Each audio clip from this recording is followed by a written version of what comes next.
Fala pessoal, mudando um pouco de tema aqui, tava falando muito de história, agora eu quero voltar um pouco para a ciência.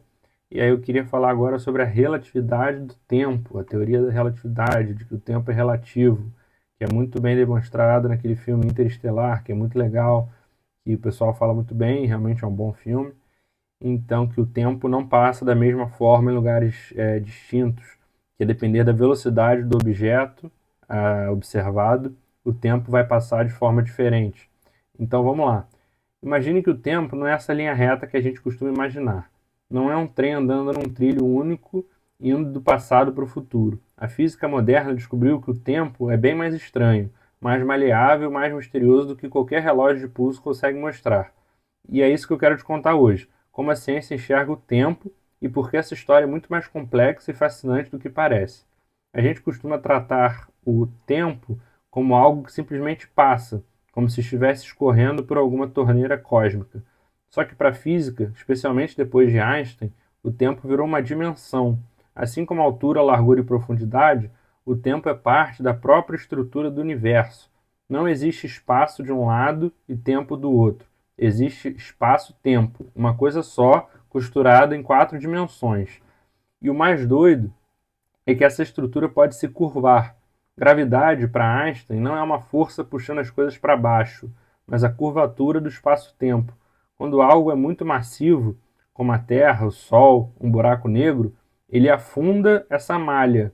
E aí o tempo perto desses objetos passa mais devagar. É como se fosse uma cama, você bota uma bola de boliche na cama e a parte que está a bola de boliche vai afundar.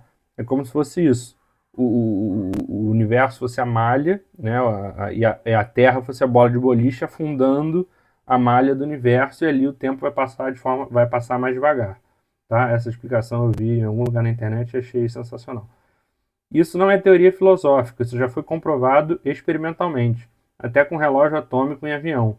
Se você colocar um relógio extremamente preciso no topo de um prédio e outro no térreo, eles vão marcar tempos diferentes depois de um período, minúsculo, mas real. O tempo passa um pouco mais rápido lá em cima do que aqui embaixo. Ou seja, o tempo não é igual para todo mundo. Outra coisa importante: o tempo também desacelera quando você se movimenta muito rápido. Quanto mais perto da velocidade da luz um objeto vai, mais devagar o tempo flui para ele, comparando com alguém parado. Tem que ter sempre o ponto de comparação. É o famoso paradoxo dos gêmeos. Um fica na Terra, o outro faz uma viagem quase à velocidade da luz e, quando volta, está mais jovem que o irmão. Não porque ele viveu menos, mas porque o tempo literalmente correu mais devagar para ele. E se tudo isso já soa meio maluco, tem mais. No mundo quântico, as coisas ficam ainda mais estranhas. As partículas parecem não respeitar esse fluxo contínuo do passado, presente e futuro. Elas podem existir em vários estados ao mesmo tempo, podem pular probabilisticamente de um lugar para o outro, e algumas interpretações até sugerem que certos processos quânticos podem influenciar o passado. Isso ainda é assunto de debate, claro, mas só a possibilidade já mostra o quanto o tempo no nível microscópico não é tão linear como a gente sente no dia a dia.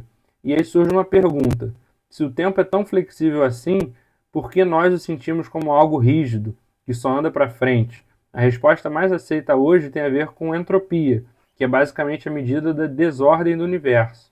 A segunda lei da termodinâmica diz que a entropia sempre aumenta.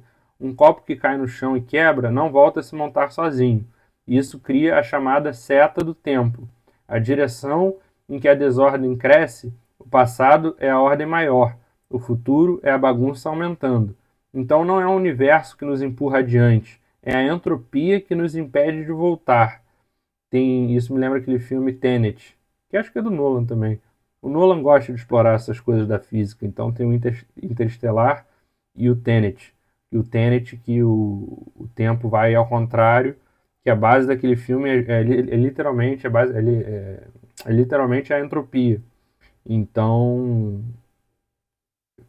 são dois filmes aí super famosos, mas fica aí a recomendação do Tenet e do Interestelar do Christopher Nolan, porque eles representam esses princípios da física muito bem. Tanto o Interestelar da passagem relativa do tempo, tanto o Tenet como a questão da entropia, que é muito interessante. O passado é a ordem maior, É a entropia que nos impede de voltar. Só que mesmo isso é complicado, porque as equações fundamentais da física, da mecânica clássica à quântica, são reversíveis no tempo. Se você rodar a maioria delas ao contrário, elas continuam funcionando. Ou seja, nada nas leis básicas proíbe o passado de acontecer ao contrário do futuro. A seta do tempo parece surgir não das leis em si, mas das condições iniciais do universo. Lá no Big Bang, quando tudo estava incrivelmente ordenado, é como se o universo tivesse começado com um baú arrumado, e desde então tudo estivesse se espalhando. E tem mais. Alguns físicos levantam a hipótese que talvez não exista o presente como algo absoluto. O que a gente chama de agora é só a nossa percepção consciente navegando pela malha do espaço-tempo. Do ponto de vista físico, passado, presente e futuro podem coexistir como partes diferentes de uma mesma estrutura. É a ideia do universo em bloco. Tudo já está lá como um grande mapa em 4 dimensões. Nós apenas percorremos esse mapa. Mas isso não significa destino. Significa apenas que o tempo não é um rio universal correndo de um ponto para o outro. Ele é uma paisagem, a gente é que anda por ela. E aí vem uma das perguntas mais provocadoras de todas: dá para viajar no tempo? Tecnicamente, viajar para o futuro é possível.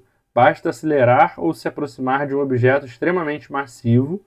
Isso já foi visto até com astronautas da International Space Station, né, da Estação Espacial Internacional, que envelhece em microsegundos mais devagar do que nós.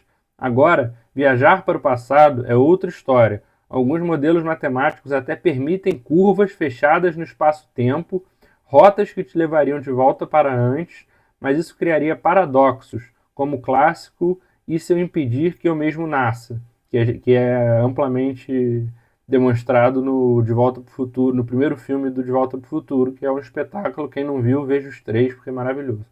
Mas esse do impedir que eu nasça é literalmente a ideia do De Volta para o Futuro 1, primeiro filme.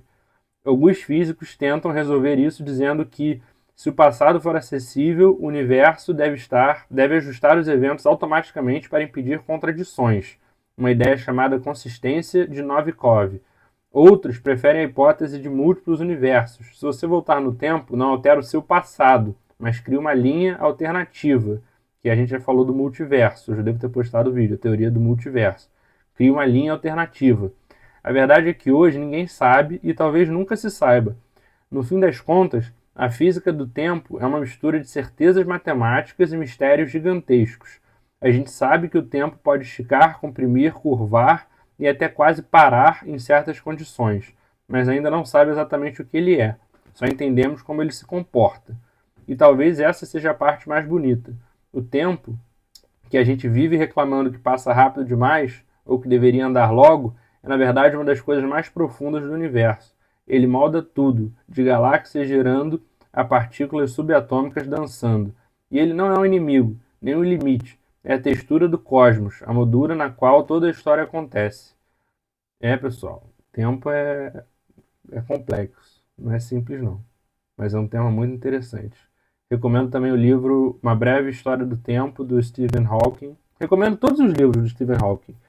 O Universo numa Casca de Nós, Uma Breve História no Tempo, Uma Breve História do Tempo, Respostas Simples para Perguntas Complexas, algo assim. Todos são espetaculares, recomendo muito. Obrigado, até a próxima. Um abraço, pessoal. Tchau, tchau.